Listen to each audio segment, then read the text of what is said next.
Comme chaque jour, Pascal Praud était aux commandes d'une nouvelle édition de l'émission L'heure des pros vendredi 19 novembre 2021 sur CNOO. Un numéro qui fut notamment marqué par l'énorme clash du présentateur avec l'un de ses chroniqueurs du jour. Ce jour-là, le journaliste recevait également l'une de ses consoeurs en plateau, en la personne de Nathalie Choux. Cette dernière était présente dans le cadre de la promotion de son livre, intitulé Chérie, j'ai rétréci la droite, qu'elle a coécrit avec son confrère Olivier Beaumont.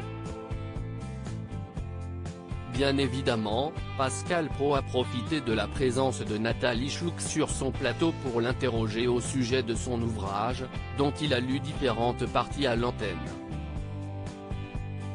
À un moment donné, le présentateur a évoqué un passage en particulier, dans lequel les deux auteurs du livre relatent le jour où l'ancien président de la République, Nicolas Sarkozy, a failli se battre avec l'ancien Premier ministre d'Emmanuel Macron, Édouard Philippe. « Vous êtes sûr de ça ?» lui a demandé Pascal Praud, le sourire aux lèvres.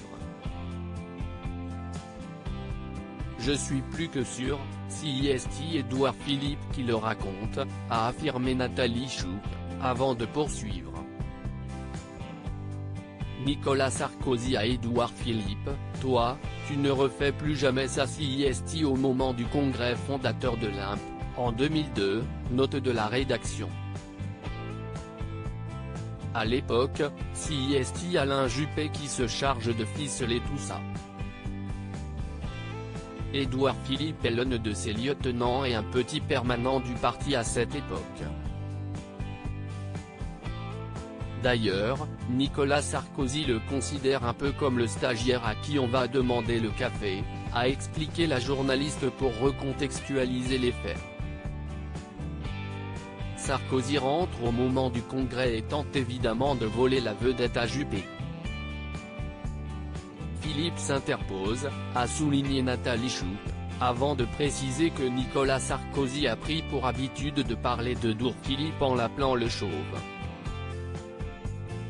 Donc, dans l'éloge, Sarkozy attrape Édouard Philippe, qu'il connaît à peine, et lui dit « Toi, tu ne refais plus jamais ça », a conclu la journaliste, tout en réaffirmant que l'ancien Premier ministre d'Emmanuel Macron avait déjà raconté cette histoire publiquement à plusieurs reprises.